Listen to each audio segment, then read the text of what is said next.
today I'm going to talk about replacing your six-figure income. I just want to clarify that this is a midterm strategy because I talk about income and it's not about retirement planning in this case.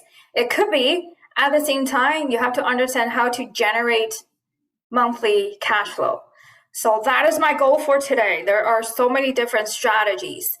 And today, mainly, we're going to talk about how you can structure your midterm strategy if you're still working and you want to replace your six-figure income.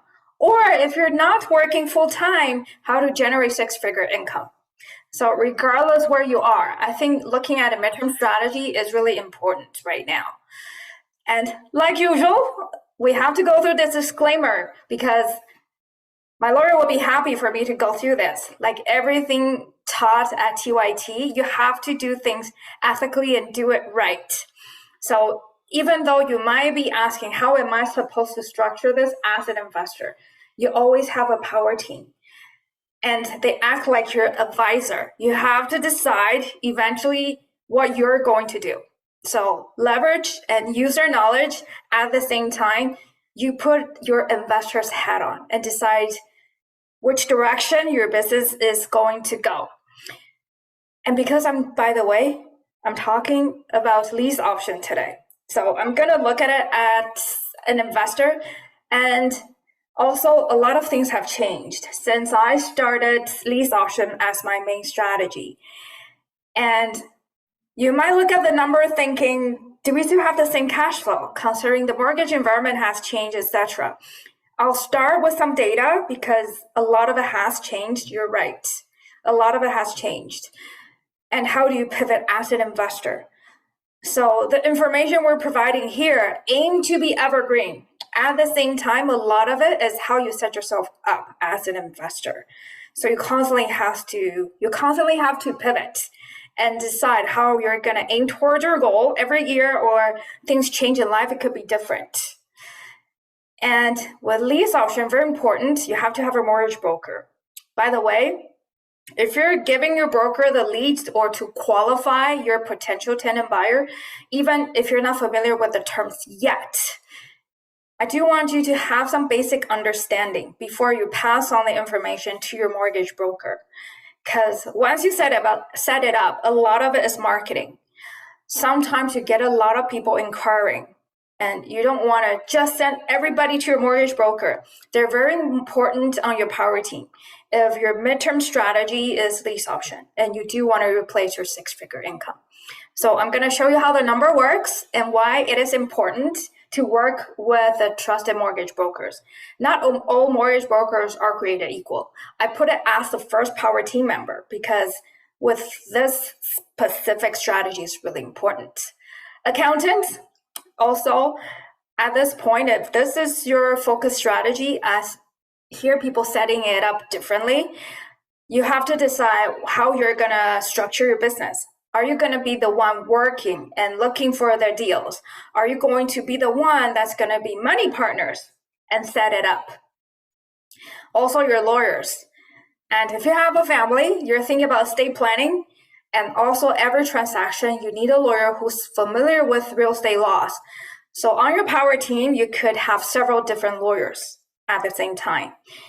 If you're already thinking about setting up your corporation, that could be a different lawyer too. And I realized as I started to have businesses in different provinces, you will have different lawyers on your power team too. Anybody I haven't mentioned on your power team that should be here for this particular strategy, or perhaps not? Suzanne, what do you think should be on your power team? Oh, that isn't in the list? It's not a exhaust list. There might be some other team members, power team members you do want to have on your power team. I would say realtor for sure. Yes, realtor. So a realtor that's familiar with this strategy as well. Yeah, sometimes you have to educate the realtor, which is totally fine. As long as they're open and they're coachable, they're willing to work with you. I love that, because if you plan to expand in different markets, eventually you'll have to work with different realtors. Very importantly, your mentor. So If you don't have your mentor on your power team, think about it. Hi, Richard. I just want to recognize that you just Hi, logged in. Brooke. Hi. Hi, Richard. You look like you're outside. No, I'm actually at home. It's just we have a very high ceiling. Looks like we're being outside, but I we're know. home. It looks like a Yeah. warehouse. Yes. Yeah. So I'm just going through Power Team right now. I do want to mention that your mentor, we are part of your Power Team to be there to check your blind spots. Anybody actually talk to your friends or your real estate circle to ask for advice, etc.? It's okay if that's the case. I know I do it. At the same time, like Suzanne and Richard are such supportive friends. You always tell me something positive. There's also people that are always so negative. So I get that. You want to have constructive criticism. At the same time, I don't want to say bad things to my friends. And if I don't tell them the truth and always be nice, they might become complacent. So what are you going to do? It's important to have a mentor who check your blind spot. Some people are saying, I could probably start by myself. However, we are actually acting as a team. If I don't know something, you can reach out to other instructors or events trainers at the same time. By the way, I know that everybody is doing something else right now because of timing, perfectly fine. I'm doing the same thing too. In the background, I'm listening to my daughter practicing piano. I want to make sure everything is done. At the same time, I do want you to be focused. If you have to eat, do that. If you have to play with your kids, daddy duty, totally fine. You know, you're doing that in the group. I do want you to focus. So right now, I'm locking the door, making sure that I'm focusing on what I'm doing right here. Focus, participate. And I do realize that if you have your cameras on, we always say that, have your cameras on, because even if you're doing something else, I don't care. It's okay. I do want to see your faces because I can tell. If I'm saying something that I'm explaining something not in the right way that might confuse people, I do want to have your feedback. Even though you might not be able to turn your microphones on, that's important for you to participate. By the way, it's not a very big group today. Regardless, I do want you to participate and focus. Because if you're just getting the knowledge, perhaps you feel like, I've done something today, Brooke. I learned something, and I love that. Even if it's just one line, something you've heard from one of us or from me before, that's totally fine. You're learning something, even for myself. Same thing, we might be telling you the same thing in different ways. Doesn't matter. As long as you learn something today, that's my goal. You might have satisfaction by doing that. Really is when you apply what you learned. Then it brings fulfillment. And something I do like to quote, it's the beginning of the year. The biggest failure is when you have success, but you don't have fulfillment. So we're going to talk about the goals because it is important. If you just achieve something, you're going to be wondering what's next. If you can only read, by all means, reach out to one of our strategy coaches or reach out to your mentor or reach out to me. If you want to read the slides, by all means, do that. By the way, I've presented the same file many times, and it's only recently some people have pointed out some of the numbers are wrong. So if you're reading it, hearing the words, I hope there's still something new there for you to learn. If you're seeing it, I'll show you my tenant buyers. I'll show you the roadmap that I followed. You're learning 30%. If you're seeing it, hearing it, 50%, it's really when you start to talk about it. By the way, maybe find somebody after the seminar today. Use the same information. I don't care if you take my slides. If you can teach other people the same strategy, that means you really learned it. That's probably 90%. Really, we have to have fun because we always remember how other makes us feel. When we're in that situation, we probably won't remember everything. We always remember how we feel at the time. So it's important that you're having fun. Thank you, Eladen, for the heart. I know you're not able to turn your camera on. If you're able to, anytime. Thank you for the heart. I'll tell you why people are following the 40-40-40 rule. It's funny, I actually saw a lot of reports lately that major companies are not asking people to send in their resumes. There are companies that ask the applicant to send in videos. They don't care if you have a university degree anymore. Actually, by the end of the year or in the near future, around 60% of the companies will take it off their prerequisite, having a post-secondary degree. And I get that. So does it mean you can still follow the 40-40-40 rule? Does anybody know what 40-40-40 means? No? I'll give you a chance. So pretty much that means working 40 hours, so that's full-time per week, for 40 years. So usually people work from their 20s to their 60s, about 40 years. By the time they retire, they're going to live on 40% of the income. So I'll also show you data to support that. However, that's not the way that is going to work in the near future. Why do people do that? Because people believe the government will take care of them. Is that true? Will the government take care of you?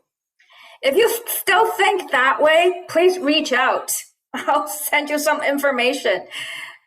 And we can argue it either way. However, just judging from what's going on, are there going to be more people working? Or are there going to be more retired people? Remember, life expectancy is going to be longer.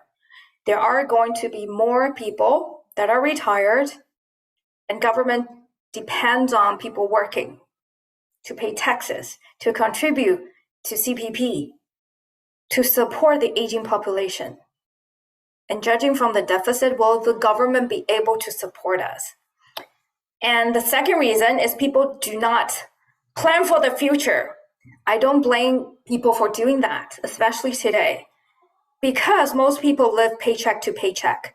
So 66% of the people live paycheck to paycheck. How can they think for the future? How can they plan for the future? And one thing we always talk about is if you fail to plan, plan to fail. If people don't have the extra resources, the energy to plan for the future, how do they plan for retirement? Also, people do not think they can get old. They don't relate to their future self. I don't believe I'm getting old. I don't feel like I'm any different from my past self. Not because I didn't grow or learn new things. I just don't feel like time passes by that fast. So, Suzanne, do you feel that way sometimes? You still want to do a lot of things? Up here, definitely, but my joints will argue that. So same thing. You probably don't feel that you could get old. And not only you. I get that because we still remember how it was like when you used to be able to run, to swim, to climb, to hike, right? Yeah. So it's hard for people to relate to the future self. Brooke, I used to be able to take 5 tequila shots in a row and sleep at 4 a.m. and then wake up at 8 and do a hiking. I can't do that anymore. Richard, you're not very convincing because you're one of the youngest in the group. Yeah. So I get that. And that's because we have some life experience. Most people cannot even imagine how that's like, let alone plan for the future. So these are the two major reasons. Number 3, because people don't know there's another way. So I do want to be able to show you somehow there's another way. I get that before you take action. So perhaps this is not a strategy you're focusing on or something you have done in the past. I know some of us in the group have done it already. So you see that it could happen. And a lot of the times for people or for new investors to take that step, they just have to take self-doubt aside. Or I get that you have doubts. That's perfect because that's the reason you want to learn more and you want to see things differently. So yes, there is a new way. Most people don't do anything because they doubt there is another way. So I'll run some numbers. I've done this exercise quite a few times. However, I don't think it is enough. I don't think you can retire with $1 million these days. It also depends on how many years you plan to live. So based on the old data, you need to have $1 million. Funny enough, regardless of where you are, if you're in Australia, in Canada, in US, they always use $1 million. Same thing, people think it's a number that people can understand.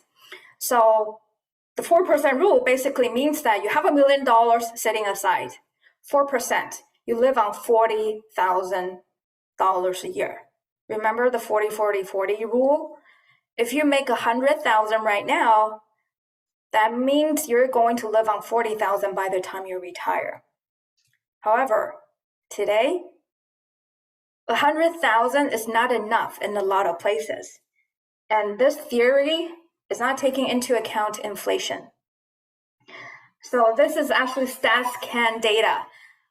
If we start at 35 years old, and that's the average number, by 35, the average net worth, so how much money people have, 234,000 when they're 35 years old, or when we are 35. This is a Canadian data, by the way. So, and I'll just give it to you. You can Google it later. The rule of 72 means that you double your money depending on the interest rate. So easy number. 62 divided by 12, if you can get return or ROI, return on investment or interest rate at 12%, that means in 6 years, you can double your money. Or if the return is 6%, that means in 12 years, you can double your money. So let's use 6% as the return. I mentioned that 4% rule. When your financial planner does financial planning for you, they use 4%, assuming that you can get 4% of return every year. And I understand that we're in the environment where inflation rate is really high. So we know 4% is probably not enough. Let's just use average number. So I'm a little bit more optimistic compared to most of the financial planner out there, assuming that we can get 6% of return. Every 12 years, you can double your money. So if you start at 35 years old, I know some of us, it's okay, me included, we're already past that age. We want our money to run a little bit faster for us. Let's assume we have 2, 3, 4K at the age of 35. By the time you're 47, you should have a net worth, if your money grow at 6%, 468,000. By then you'll work 24 years. Another 12 years, by the time you're 59, you should have 936,000. So judging from the number, you can see why we have to work till we're 65 or in our 60s to retire, to have $1 million and get 6% of return. By the way, in general, in Canada, the natural appreciation, we're here to talk about control. I'm not talking about praying for appreciation. Let's just assume that we base on the average number. In Canada, appreciation at 6 or 7% naturally. I know we think 10%, 20% depending on the year. If we just use 6%, you have to wait till you're 65 to retire. However, that's if you have the money. If inflation is not so bad right now, if nothing happens, if you don't have anything emergency happening to you. So if we use the 4% rule, by the way, the newest number says in Canada, we need $65,000 a year to live on. So if we use the same number, same 4% rule, that means we need to have 1.8 or 1.9 million in order to retire. That's money just sitting on the side. That means that you have to save up. That means that nothing goes wrong in your life. You don't need an emergency fund and you're able to save up. I do believe back in the days when Canadians or Americans or people in the world can live on one income, perhaps that's doable. You can save. It's not the case anymore. So if we base on 6%, so I'm a little bit more optimistic, using 6% as the return, you need 1.25. Do people have that kind of saving? I'll show you the data today. On average, Canadians' net worth is 329. So say 330. Let's be a little bit more optimistic. How long does it take people to save? So do you need a better retirement plan? If we base on $65,000, this is the actual data from 2022. The median income is $75,000. And 90% of the people spent every dollar that they earned, that they worked hard for.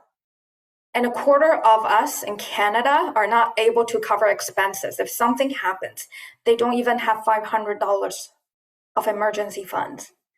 So based on the inflation, if 75,000 is what people need today, if inflation stays at 5, 6, 7%, you can calculate, do they just need $500 more? They'll need a lot more to live on.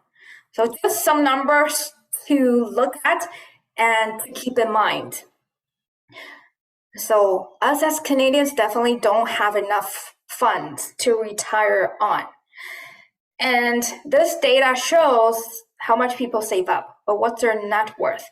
I mentioned that on average, Canadian net worth is about $330,000.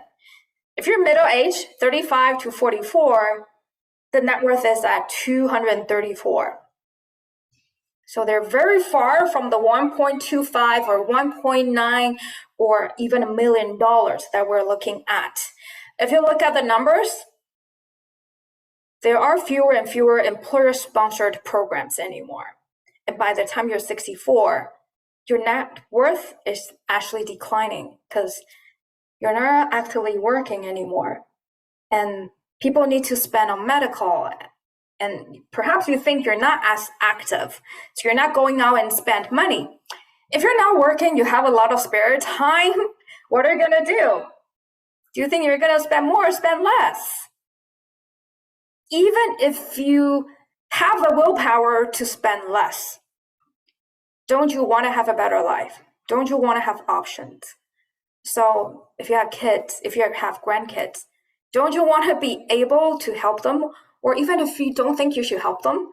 By the way, personally, I do think kids should learn, and we cannot give them everything at the same time. Do you want to have that option to splurge them during Christmas or take them on a trip or to have the extra space for them to visit? I know that for some of you who are young, it's hard to imagine. And even for today, don't you want to have the ability to have the option to have a good trip, to have some time off?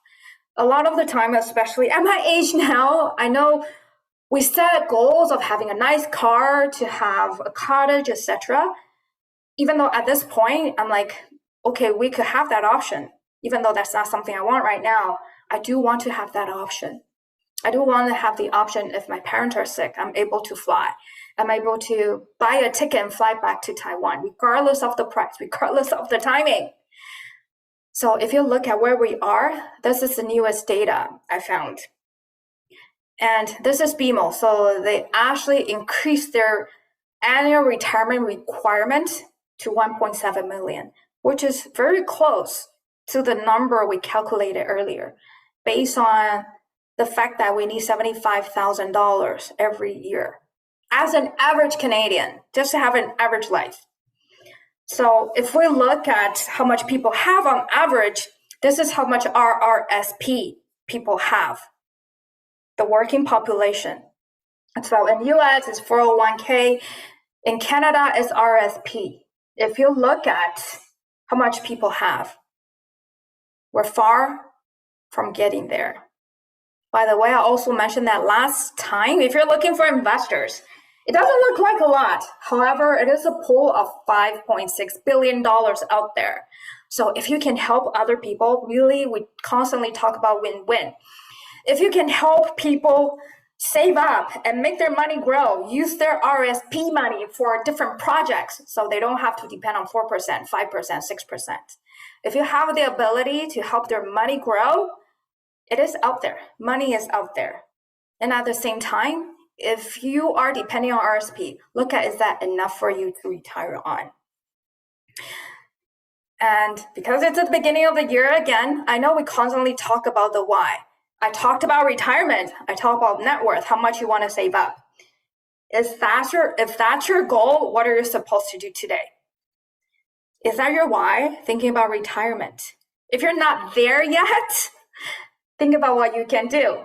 So we're going to ask you what your goals are. If you don't know yet, some guidelines, our core value, health, sustainability, joy, etc. So think about what will contribute to your goal and your why. Okay, I think people have put in the answers. People are looking for consistent cash flow in this group. So if you don't know what your goals are, speak to one of us. So at least we can help you to find what you're supposed to focus on this year. And if you think about it, it's a dream. Anything you're doing, you have to set a timeline to do it. Have you ever encountered a situation where you meet a friend, you have so much fun today, then you tell each other, we're gonna set a time to meet again. Yeah, let's do that. You didn't set a time and nothing happened. Then you didn't keep in touch with that friend, even though you had so much fun. Has anybody had that experience? We're gonna meet up, Suzanne, someday. Sure, let's do that. Oh, I'm pretty open. Call me anytime. A lot of the times, if you don't schedule it, it doesn't happen. So I also mentioned, Suzanne, that's a perfect example. I said you could visit me. I know sometimes you come to the city, you want to stay somewhere, have a visit, right? Can't wait to see your new house. Yeah, because we haven't set a time. That's the whole point. If we don't set a time, it doesn't happen. So if you haven't set a time yet, speak to one of your strategy coaches or speak to us. Speak to one of us. You already have a mentor, some of you. And if you know why you're here, most people want to look for cash flow. Some people are looking for wealth in the group. By the way, I think you can achieve more than one thing. You just have to prioritize what's more important. For me, I'm looking at accumulating wealth because I'm closer to retirement age compared to some of you. It could be traveling. If you love to travel, or if you love tennis, I have a lot of examples here. Or if you love to sing, a lot of us Asians love karaoke. If that's your thing, or personal development, spiritual, mental health, if that's important to you, that could be one of the things you're focusing on this year. Everything is related, by the way. If you're still not clear, oh, my daughter's name is in the middle. I'll tell you what I did with her. So maybe you can do this too. So this is what I did with her because she's 14. I tried to do the personality test. If you haven't done that, that's something we're familiar with. Are you a lion? Are you an otter? If you tell kids to do that, I don't know, I'm just shy. I don't understand why you're asking me this. So I did an exercise with her. You can do the same thing. It could be different circles in your chart. For me, I put down mental, spiritual, financial, and health. Those are the 4 areas. In the middle, it should be you. And in the middle, it doesn't have to be towards your goal. Maybe by evaluating where you are today, what your likes, what your dislikes, what your strengths, what your weaknesses are. And it could be in your own language. In the middle, it is you. Everything starts from you. So we talked about vision board. If you're with Tim the other day in Mastermind, every year we have a different theme at Trust Your Talent. So personally, you might have a thing this year. It could be spiritual, it could be health. For a lot of people, it is health. And I can tell you mental health and spiritual and mental health is a big category now because people have been locked up for so long. And a lot of people don't like to socialize anymore. So mental health is really important. If that's your goal, it could be financial. By the way, I'm here to help you with your financial goals. At the same time, I do think you have different aspects in your life that you're working on. And for those of you in Ontario, I know some of you are not. If you're able to travel, meet us on Saturday. So it's been a while, same place, January 20th. So Suzanne, John, I know you're in the province. If you can, join us on the 20th. Brooke, I actually went in to register and it said it was all full, the event. I know. By the way, go to Talented Group. Some students, because you can book privately, separately. So reach out to Adove. I think a couple people reserve their own tables. Really? Yeah. Okay. Reach out to me after. Okay. Thanks. I'll connect you. Or go to Talented Group. I think it's already there. Okay. Thank you. So I'll see you there. really, it is about the community. I can't stress it enough because everybody thought, like I said, you can just ask an investor friend, I'll follow what you do. However, if you want to run far, run with the group. That's why even though we're all individual investors, we're still working and trust your talent all together because we're in different markets. Our focus might be different every year. And some of us are male, female, white, Asian, it doesn't matter. I think everybody could do this. And you're already in the community, I get that. And we also talk about a lot of incentive programs this year because really it's about the community. I know you're already in. If you have a friend you think you can share the wealth with, so you never know. Suzanne, perhaps your Airbnb guests. So John, perhaps your friends, your tenants in the basement. Share the wealth. Actually, Brooke, one of them wants to come with me on Saturday, and I had to tell him that we couldn't go. You could go. Now you know there He's from are Mexico. extra spots. So, Yeah. Yeah. By the way, Suzanne, because you're probably not there last Thursday, I do want to emphasize that it's about sharing the wealth. So if you invite your guests, there's incentives, right? So same thing, like joint venture. It's like wholesaling, or if you generate a lead. So if you generate a lead for people to come to the workshop, they could be in Toronto, Calgary, Edmonton. All these are live events this year. Take a picture of the QR code and make sure they join. And, because you tell us they're your friends, we're going to take care of them. So Kevin, same thing. I know you even have friends abroad that's supposed to connect with me, etc. Doesn't matter. As long as it's from referrals. There's a lot of incentive programs. And you can also earn additional, by the way, mentorship hours with the referrals. Okay, so if you're not familiar, things constantly change, like we pivot. Reach out to me or your strategy coaches for the newest program. We've actually gone through quite a lot of fundamentals already when I talk about the goals, etc.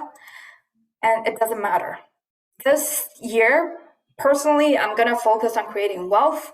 And for short term, I'm looking at really short term strategies. It could be different for everybody. And we kept mentioning that if you have 3x3. However, you have to prioritize. For me, or for some of us, towards the retirement age, we have to run a little bit faster to create long-term wealth. If you're still looking to replace your income and you're still working, that's what we're going to talk about today. Lease option.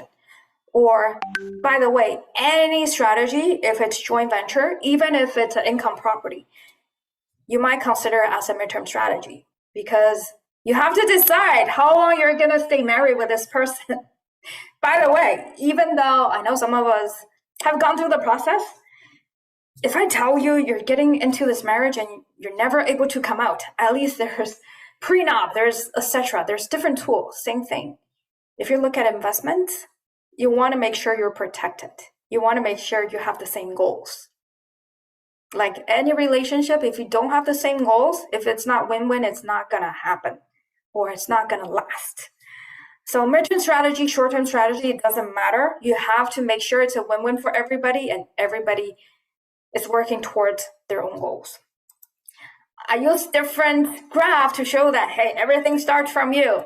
If it's earned, portfolio, passive income, especially lease option. Especially lease option, you make money in the buy. That's your initial option consideration. You can write this down because I didn't put this down. So for a lease option, you're going to involve all three different buckets. So earned income and cash flow is the passive income. Okay. By the way, also, if you want to talk about structuring your corporations, it also depends where you are. Again, we focus on S&P. It has to be the strategy that fits your goals, fits your whys, market and property. And a lot of people are asking me, can we do property first, lease option? Theoretically, yes. At Trust Your Talent, we focus on tenant first, strategy first, because it's really hard to have a property already and force your tenant to be in there and force the strategy in that market. So This is a very good example when you look at PMS. If you already have a property and forcing the tenant to live in a certain area, even though they only have 2 people in the household, husband and wife, are you going to force a 5-bedroom properties on them? If they're going to have a kid, they want to be in good school district. Are you going to force a property that's far from the school, far from their relatives? So theoretically, yes, if you happen to have a property that's in that market, and remember, when people look for their home, they're very particular where they go. That's why we talk about SMP, strategy first. A lot of the times, I'll show the example as well. You don't just use one strategy without the soft skills, without all different things working together. Lease option, for example, when I started, if I'm not able to find an investor, I wholesale the deal. I've done that in the beginning. I've also bought lease option deals from other people wholesaling the deal. And when you look at creative financing, there's joint venture. There are different ways of structuring a deal. You do have to have different strategies. So 3x3. Also, I had lease options where I had to quickly flip it because it didn't work out with the tenant buyers, because there's health issues, a lot of the time divorce, etc. We carefully screen the tenant. However, we still want to look for different exit strategies in case something unforeseen happens. I'll quickly go through my intro because you can see how I look at different strategies. I started with lease option, like I mentioned, because I want to be able to replace my working income. Remember, the goal today is how to replace your income with real estate investing. And once I reach that goal, like I said, a lot of the times things don't go according to plan. I wanted to keep some long-term properties too. I ended up selling quite a few of the properties I intended to hold long-term. So it became distressed property or forced appreciation, like I know a lot of you guys do too. Put in additional units. I've done that. Even though I wanted to keep it, I sold those properties quicker than I completed some of the lease option deals because things change. And after that, I started to look at multifamily and other strategies that are long-term. Because like I said, we're at an age where we're going to think about retirement. And we understand how to generate cash flow. Everything is goal-oriented. Same thing with my book. Same thing with the seminars. I know by the way, the seminar is free for people who want to just learn about it. I understand at Trust Your Talent, we want to provide so much value. So you probably learn a lot more. And if it's not easy for you as a first-time seminar attendee, etc., reach out. However, you should get a lot of information here already for you to want to get to the next level, advanced training. So the workshop is supposed to help you see different strategies, how you can put them together. And sometimes you want to do everything once you learn about different strategies. We still bring you back. What's your goal? So another goal of mine is to build our new home. That's why I sold quite a few properties, because my strategies change. I no longer looked at replacing my working income. I'm looking at killing some of the golden geese and decide how do I get capitals out. So at different times, your goals might change and you don't have to stay in the same market. This is just some of the examples I have within Ontario, my lease option deals. I've also done it in other provinces too. However, I just want to show you that as long as it makes sense, it doesn't have to be in your backyard. SMP. We consistently follow the same path. And this is a strategy that could help you reach financial independence in 2 to 5 years. So if I'm not making a difference in your life, and like I mentioned, if you want to learn the strategy, you really have to spread the words, teach other people about it. So if I'm not making a difference in your life, let me know how I can improve. Our goal is to make a difference in your life, reach financial freedom in 2 to 5 years. And I love the strategy. Same thing with why a lot of people love it, because we want to create a win-win-win-win-win-win-win situation. Because you can make profit by helping other people succeed. If you're the investor, I do want you to reach your financial freedom goal, to have the cash flow, or reach financial independence. have the lump sum, say for example, 75,000 a year or 100,000 a year. So you can have that bucket. So you feel comfortable with your financial goal. Remember earlier I showed different aspects in your life? Really, let's focus on the financial portion of it. With that, you can focus on different things because you no longer have to worry about money. So just think of the mental stress it's causing people if they're worried about money every day. And I have to admit, it is getting harder and harder. And that's supposed to be the case. Because, for example, lease option or duplex conversion or adding additional units, of course, when the words are out, more and more people are coming in. So you have to think about how you can stand out. That's why we talk about so many different strategies, because your goal is to be a rounded off investor. So whatever happens, you know what exit strategies you have. You're in control. Tenants have stake in the game because they put in what we call initial option consideration. And they have to understand that it's not refundable. However, legally, wording in the contract is important. And that's what's setting you apart from other investors. And I want you to contribute to the community, not the other way around. I can tell you that a lot of people didn't learn about lease option or rent to own, and they want to do it. They make it really hard for tenant buyers to qualify. And they make it really hard for mortgage brokers to work on their case. So now the mortgage brokers are more careful. And the lenders, same thing. They're looking at the wordings. Are you doing it right? Is it legally set up? So remember that it has to be done correctly. And just talking about the contract, I could probably use a whole afternoon or so. Not a lawyer. I look at different aspects from the tenant buyers, from you as an investor, or you as a person finding and structuring the deal. Remember that the lease and the option has to be separate. They're separate contracts, especially where we are. I'm in Ontario, where tenants are protected. So you want to have a lease that's separate from the option to purchase. Very important. So you deal with separate things. And when lease option comes into play, 2 contracts, 1 lease contract, then 1 option contract. For some of you who are getting into paper asset, option contract is very similar to option trading. So they have the right, tenant buyer have the right to purchase, however, not the obligation to buy the property.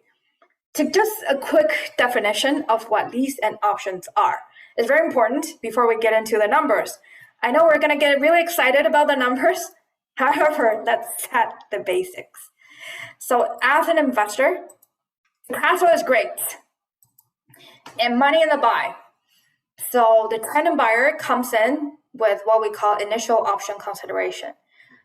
Usually it's about 1 to 2% of the total purchase price. 3%, 5%, it depends.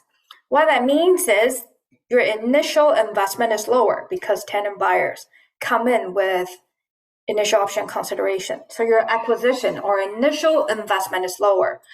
You have control of the profits.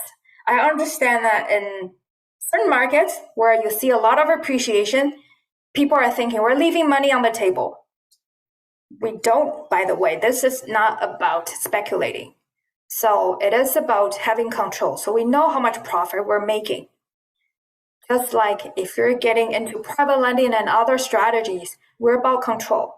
So we have defined profit and there's 0 vacancy, meaning that tenant purchase a property, you're not going to have vacancy looking for tenants. For the tenant buyer, they can become homeowners in 2 to 4 years. By the way, same thing as when we look at people we're going to work with. You're going to work with tenant buyer for 2 to 4 years. So it's very important that you qualify them. These are all numbers. At the same time, look at if they have skin in the game. If you're the type of people who are coachable, because a lot of the times they need credit repair. They need to save. So for a lot of people coming into the program because their debt ratio is high.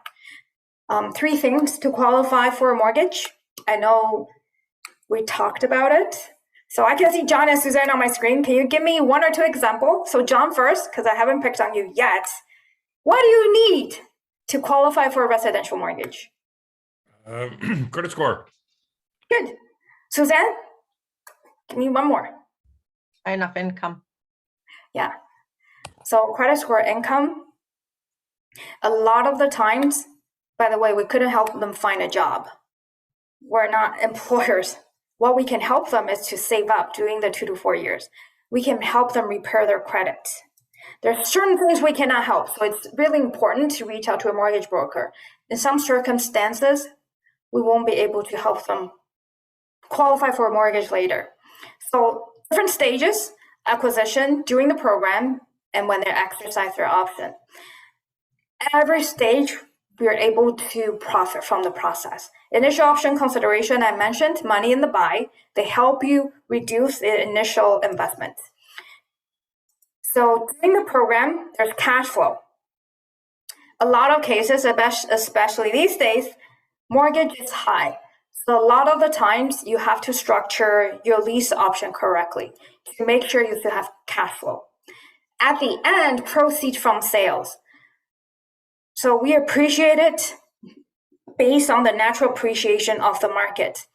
If this is a market, say for example, historically only appreciate at 2%, 3%, 4% a year, you're not going to appreciate the property at 5%. So yes, we have proceeds from sales. At the same time, we have to let the tenant buyer have the ability to qualify and exercise their option to purchase at the end. Several goals we're looking at, of course, profit for investors and for us. For tenant buyers, we're helping them to become homeowners. So it's important for us to qualify them. We also mentioned income, credit, and down payment. These are the three things. By the way, income, once you start to get educated, learn about financing fundamentals. When we talk about income, really is their ability to pay. So if they have debt, really it is the debt ratio, their ability to pay based on their income. The questionnaire, really it is about speaking to the tenant. What I really care about is who they are, how long they have been at the same address. So will they stay in the program for 2 to 4 years? Reason they're moving. A lot of the times, if they have several bankruptcies, foreclosure, they might need a little bit more time. Sometimes they have several bankruptcies, you might not be able to put them in the program. Things change, so make sure you reach out to your mortgage broker to see what the recent rules are like. Okay? And these are the things I'm looking at. Are they committed? Are they committed to be in the property for 3 to 4 years? 2 to 4 years, honestly, some programs are 5 years now. When I started lease option, there's a lot of 2 to 3 year lease options. These days, perhaps 2 to 4 years or even 2 to 5 years. Are they committed? On average, tenants stay in the property for 2 years. So they have to be committed. Skin in the game, their initial option is their commitment.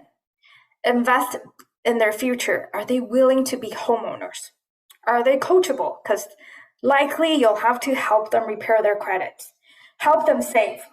So similarly to coaching, you have to teach them about financial literacy too. Will they follow through? Are they coachable? And you have to be clear about what are the consequences are if they don't follow through.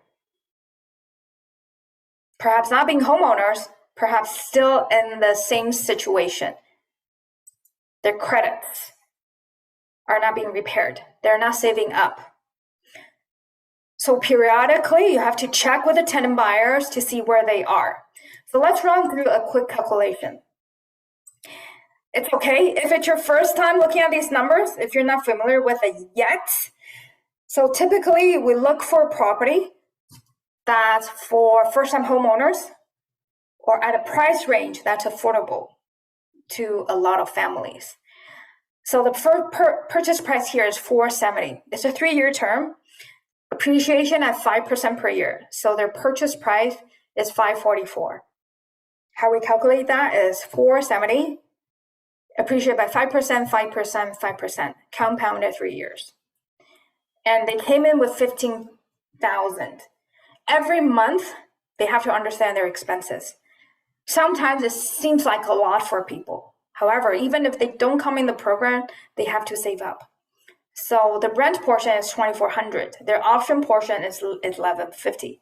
The monthly option portion, by the time they qualify for a mortgage and decide to exercise their option to purchase, total option will be converted to down payment when they decide to exercise their rights. Remember, it's an option. It's not their obligation to purchase the property. And I also usually don't tell them it's your down payment already, because they would think, oh, I have equity in it. They don't. Okay, so it's little things like that help them understand where they are. So $15,000 plus $1,150 per month, add everything up. That's going to be converted to the down payment. When I started the program, by the way, the mortgage changed. When I started the program, their mortgage, property tax, insurance is $1,900. So 3,550 minus the expenses, we could cash flow $1,650 per month. So if that's your number, if we look at $75,000 per year, so every month you should have cash flow about $6,000. $6,000 in order to replace your income, for example. So we need 4 of these deals. That's how we look at the numbers. Everything is related to your goal. And at Trust Your Talent, we help them save up to 10%. So by the time they finish the program, they should have enough to be converted to down payment. So 544, about 54,000. They should save up about that or more. In Ontario, for example, there's closing cost because there's land transfer fee. We help them save up a little bit more. In Alberta, where there's no land transfer fee, the number could be slightly lower.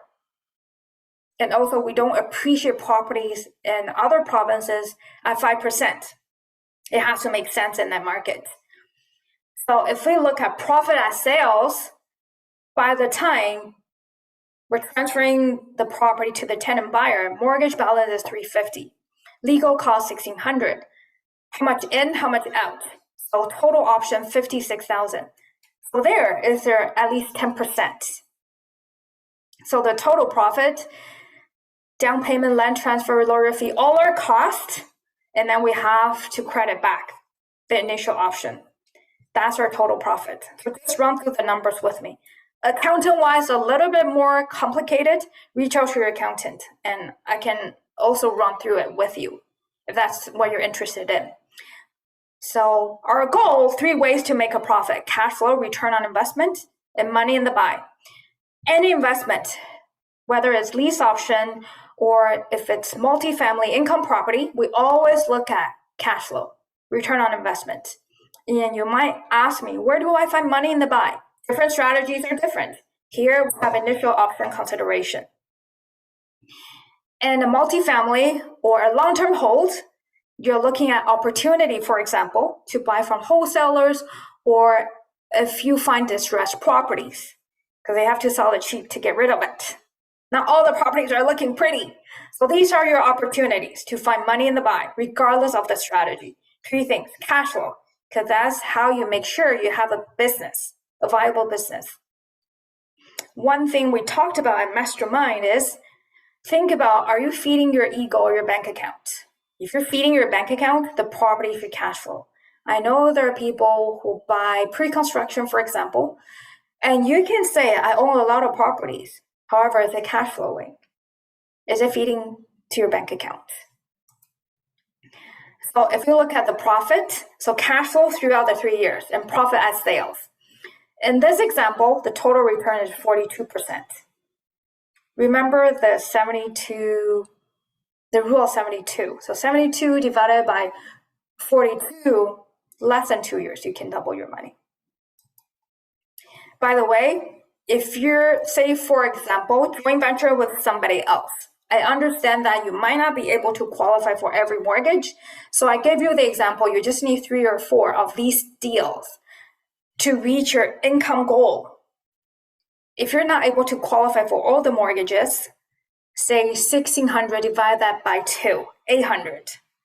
So you can run a little bit faster if you have joint venture partners. So you're not limited. However, remember that it has to be win-win. You have to show enough profit for your joint venture partners to also win in this situation. So if you just focus on one strategy, like I mentioned when I started, I had a full-time job and I still want to replace the income. If we look at the same properties, a few years ago, I was still able to find properties at 470. In Kingston, a couple properties in Kingston, and this one is in Orangeville. I was able to find properties in that price range or even in the 300s.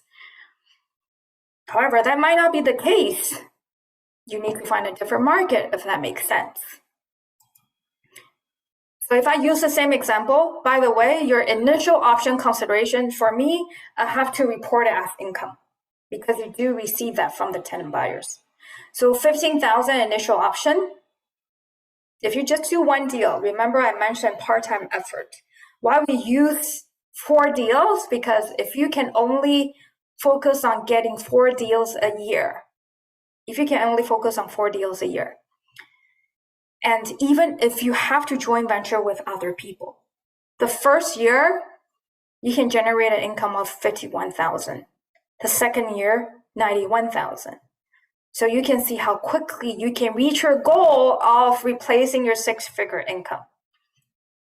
By the way, cash flow might change. I get that because interest rate is higher. So even if you reduce the cash flow, perhaps you need to work a little bit harder. What if you get one deal every 2 months instead of every 3 months? So play with the number, see what you need to do, what you need to focus on and aim for to reach that goal. So I'm using the same example in 4 years. Even if you do joint venture, if you're not able to qualify yourself, you're able to generate 244,000 in the 4th year. Okay? If this is a strategy you want to focus on, I get that. You might want to focus on other strategies too, because this is a midterm strategy. And I'm closing quite a few lease options right now. However, I realize, because I've been in the game for a while, 3-4 years go by really fast, even though this is a midterm strategy. It felt like for me it's short term because 3-4 years go by really fast. So at the same time, I'm starting to look at different strategies. Because once you have enough capital, I mentioned that last week, I also focus on private lending, but you need to have capital to do that. If you focus on lease option, for example, by the time you sold these properties to the tenant buyer, you're going to start to accumulate some capitals. So you can either buy a long-term property, generate some long-term wealth, or you can allocate some capital to be more passive. Or if you have capital right now, you don't have the qualification to qualify for a mortgage. You can still make your capital work for you and have joint venture partners come in. Like I mentioned, we're looking for tenant buyers that are goal-driven. Similarly, you as an investor, goal-driven, create a win-win situation. And this is basically a creative financing strategy, even though we took lease option out as a separate strategy, because you can just focus on this.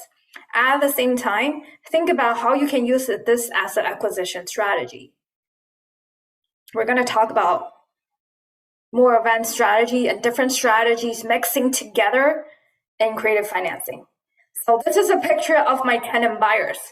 By the way, there's one in Kingston right there.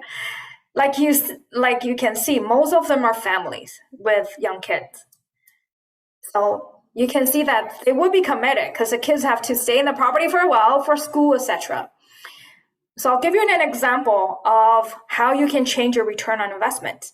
This is still available out there. I'm just grabbing one that's online right now. It is not about how much it costs you. It is how much it makes you.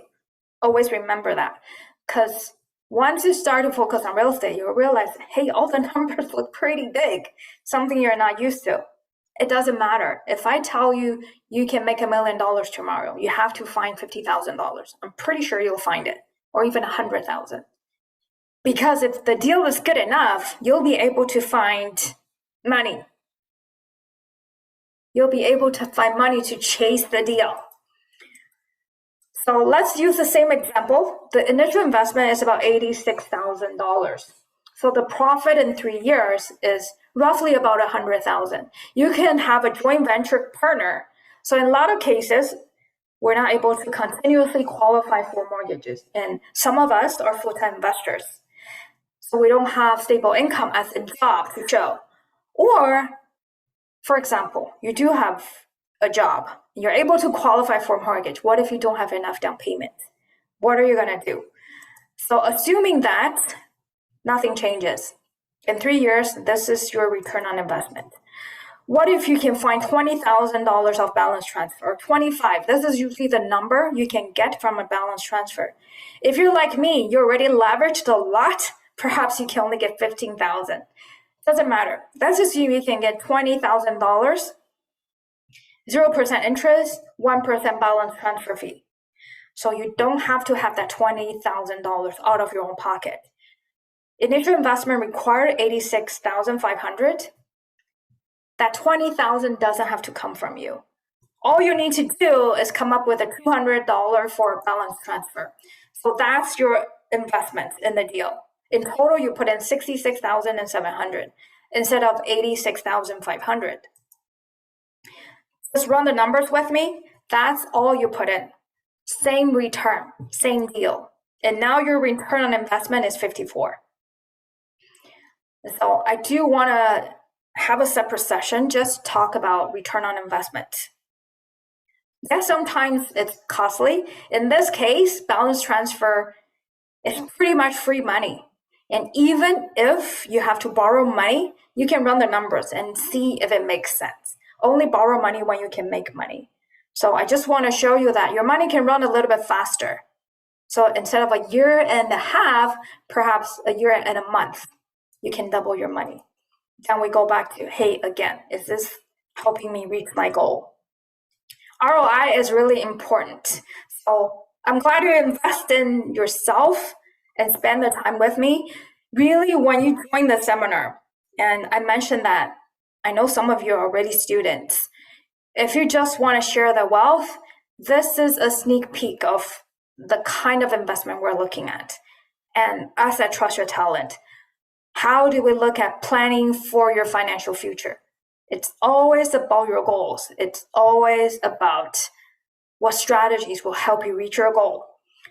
So really invest in as much of yourself as you can. Right now, this is all your investment. Invest in your time with me. So your own biggest asset. I know sometimes it's hard to see that. Really, just like what I showed you, you're in the center of everything you're planning for. Even if you're thinking about your kids, your spouse, or whoever you care about, you have to take care of yourself first. And I heard a good analogy, very similarly to you have to put on the mask before you put it on your kids. Same thing. A lot of the times, perhaps people don't agree with what you're doing, thinking real estate investing is really, really risky. And if you have a little bit of result, people want to come with you. However, I know that a lot of us want to help our mom, our parents, or our siblings, or family. It's just like when you're swimming. If you don't learn how to do it, both of you will drown. So make sure you learn how to do it first before you save other people. And this year, our theme at Trust Your Talent is Be About It. And I know there's a lot of naysayers even in our lives, and constantly there are people disagreeing with you. If you just show some results, it doesn't matter. If you can just show people that you're really taking action, then that's really all we're asking you to do. True freedom is having the control to decide how you want to spend your time with whoever, however, whenever, wherever you want to do it. This is where it came from. Be about it. So take action. It's actually from Beyonce. But I also heard Kobe Bryant said the same thing. Talk about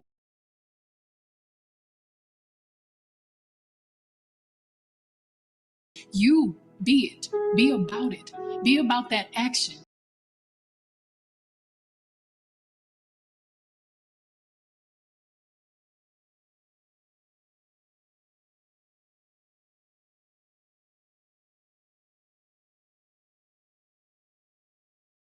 So that's the thing for this year.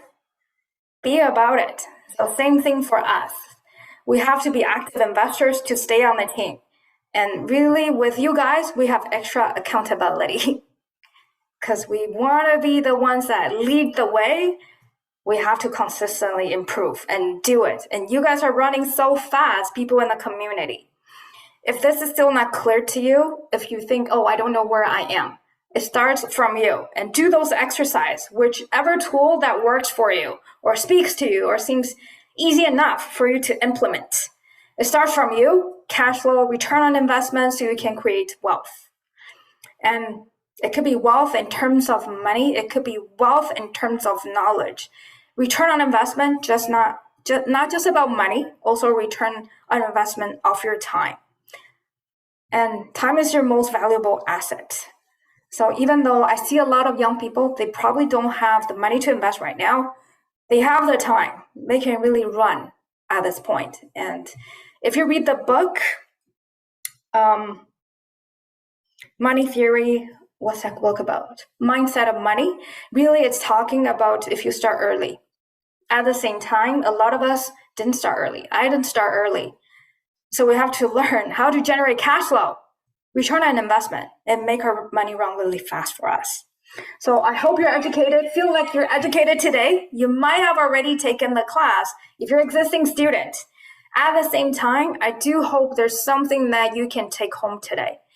I hope you're inspired at least to take action. Really, I think at this point, I want you to be inspired because in 1 hour and a half, it's not enough to educate or to give you all the information I want to provide.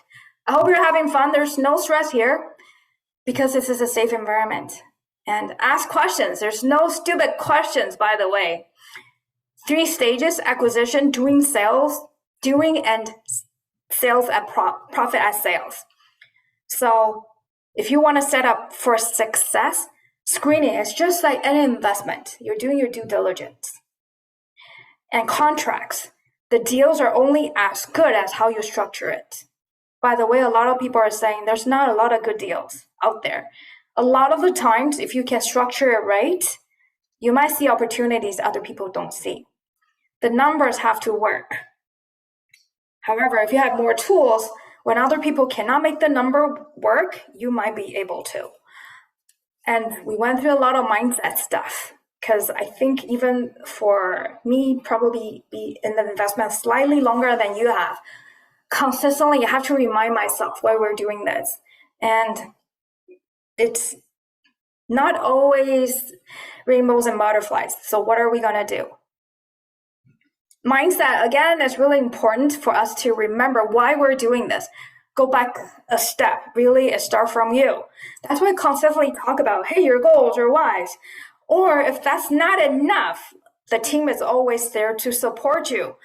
By the way, if you already have a strategy coach, or if you have people you want them to be on board, connect them with one of the strategy coaches on the team. There's a lot of us here to support. And upcoming events, and if you haven't received emails on different events, take a picture of it. And I know most of us are in Ontario, some of us are in BC. So these are the dates. Basically, besides February, even beginning of March, there are events happening.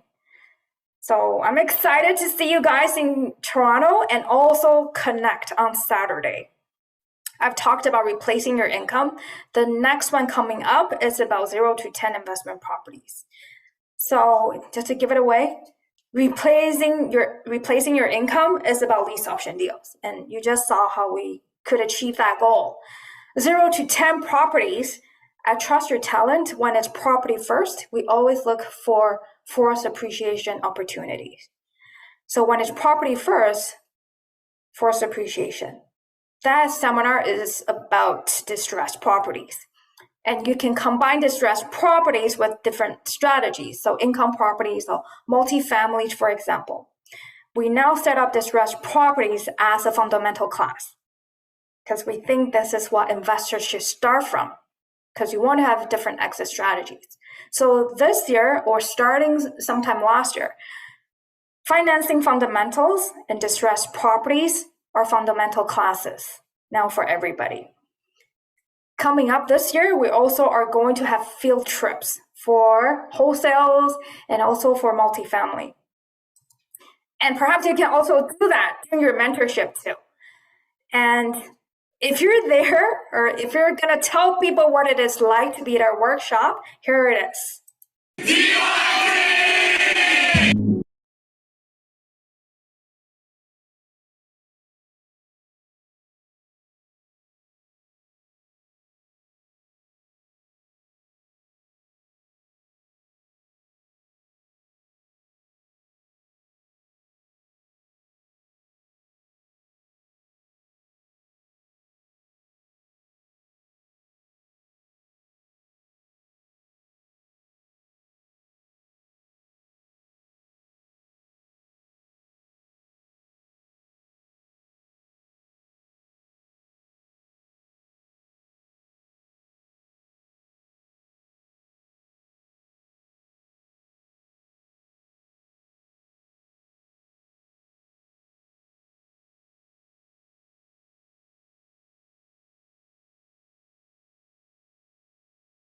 Thank you guys for attending the seminar today. So Cindy, I know you've been with us throughout the seminar. My book is called Financial Freedom, The Royal Way, and you can find it on Amazon. So I don't know if you can read Chinese. My name is actually rare. So if you search for Brooke Shang, you can find me anywhere. It says it's sold out, is it? Right now, I don't think so. That was when it was first released. So like anything, you need a coach. And I had my friends all ordering at the same time. There's different ways you can put yourself out there and be the bestseller for the time. If you order from Amazon right now, you should get the book within a day or two. Thank you. Thank you for the presentation. So much information. I have to really study it. By the way, where are you located? I'm in Vancouver. Oh, okay. So in April, we're going to Vancouver live. And this is, by the way, Kevin is in Vancouver. So we have people, West Coast, East Coast, Pacific time, Eastern time. There's a big community. So reach out. I do want to see you at the workshop in April. So that's April the 4th to 7th, right? It's a 4-day workshop? 3 day. 3-day, okay. Yeah, so Friday, Saturday, and Sunday. Thank you for that information. No problem. By the way, who's your strategy coach? Do you have one? No, it's a friend of ours introduced us to this. They are so enthusiastic. I think they're doing very well. So okay. they urged us to participate in a webinar. That's why we're here. We're just may I know who your friend is? Sorry? Who's your friend? Oh, you probably know their name, John and Candy. Yeah. Oh, yeah. Everybody know John and Candy in the group? I saw their pictures and in the video. So, yeah. Cool. They have so much energy, so I want to borrow some. For sure. If it helps, I hope my energy translates to you as well, even though it's on screen. Yes, you do. Imagine us in person. You're a lot of fun, Cindy. Thank you. Thank you. No problem. Today is actually a very, very small group. So I'm just going to open the floor if you have any questions or any comments, or let me know where you are, your progress, your New Year resolution. I have a question, Brooke. Yeah. You had mentioned that sometimes now, because of interest rates and other factors, that sometimes your lease options can run 5 years. How often do you see that? I would say the ones closing recently. Yeah? Mm-hmm. Wow. Because imagine a few years ago, by the way, it might be a little bit more advanced for somebody new. A few years ago, we were stress testing at 5.25%. Remember that? For quite some time. even though Yeah. interest rate was at 1.9, 2.1, and we thought that was outrageous. So we already stress test them. Today, they're being stress tested at 9%. Yeah. Mm-hmm. And like I mentioned, lenders are also more careful now, right? Mm-hmm. With just in general, because homeowners might have more debt, so lenders are asking for more documents, due diligence. So they're qualifying at a different parameters right now. I can see why I also have some lease options in Alberta, or a lot of people do. Because based on their income and their property value, it still makes sense. Right. So why do I move further and further out, come into Kingston and different cities? Same thing. That market has to make sense. Mm-hmm. Yeah. So, yeah, So you still see Kingston as a viable market for lease options? no, it might be hard. Yeah. It's hard. What's the average price? 700? No, it's around 6. Okay, so it might have dropped a little bit. 600, their income has to be roughly 150 to 200,000. So a little bit harder, right? Mm-hmm. Still doable. A lot of the times also for investors, some investors, you might find investor able to qualify for a property value at 660, 700. It's still doable. It's still doable. Just Not, harder. yeah. Okay. Yeah. Thanks. Yeah. Thank you. Kevin, where's your kid? They are being locked up in another room, or I'm being locked myself up in this room. Oh, okay. I actually want to ask a couple questions. I actually just jumped from another CMHC seminar, and well, I just recall it 5% to purchase a home. So I'm just wondering for tenant buyers, if they are able to come up with IOC of 5%, do they still need to go through this program, or is it more beneficial for them to just go through CMHC? A lot of the times it's not just a down payment. So yes, 5%. They also sometimes need time to save up even 5% or repair their credit. So actually most of them, I would say repair their credit and then at the same time help them. One more thing about CMHC that you mentioned it. So all the tenant buyers, except the bankrupt or people on consumer proposal, because they have to save up 20%, then they don't need CMHC. All the tenant buyers need CMHC. So CMHC, if you're at the webinar, let me know. I do want to know what you learned. They're stricter towards their rules too. So my tenant buyers, they're asking for more documents for them to qualify for CMHC insurance. So that's another thing. Besides the interest rate they have to qualify for, CMHC is also more careful when it comes to CMHC insured mortgages. So we do talk about it in the fundamentals. Because they're insured CMHC mortgages, sometimes their interest rate is better because the lenders understand CMHC insures those mortgages. At the same time, even for commercial, CMHC Select, they're more strict and sometimes their rules change. So it's things like that. Yeah, I've heard a couple of things good and bad about CMHC. Was it insurance in particular, because it's gonna lower the equity? So if the buyer can come up with like 5%, there will be 4% on the insurance. So eventually they will only have like 1% of equity in the house.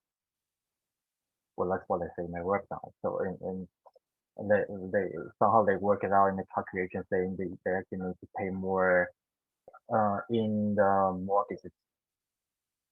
Oh, okay. I'm not sure this is referring to another product because there is a program where the government can give you up to 10% down payment. Actually, I didn't know anybody who actually used it. I learned how this is how it works. When you return the money, they don't mean the 10% when you purchase. It's the 10% of the whole equity of the property when you sell, or when you return the money back. So like you said, they could potentially lose some equity, which is also okay, whatever your goals are. So say, for example, you're looking for your own home. I will look at 5% because how else you're going to find something that's 5% loan to down payment, right? Then you can use your money and make your money run faster. Yes, you can find a property in BC. BC. Okay.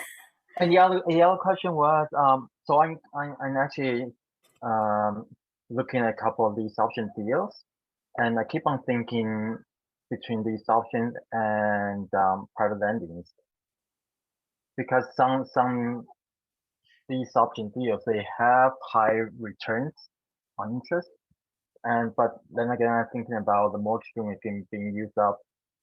Maybe the security is a bit higher. How do you weight in that though? Or is it again depend on what you want? That's a very good point.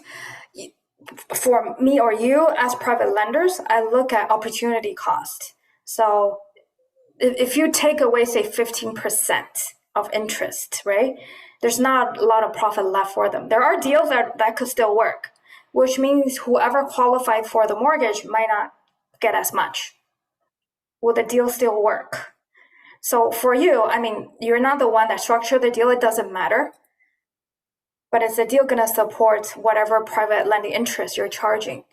And you can also like, okay, for sure, there's the security on the property. By the way, you're going to be second. Whoever's going to be on title for mortgage is going to be first. So you're going to ask, say, for example, at least 12%. And you might be thinking, okay, second position. If I use my money elsewhere, can I get 13%? What's my opportunity cost? So, yeah. I am on title in this one. You're on title for this one? Yeah. So how can you buy your home? I'm not buying my home. I'm renting right now.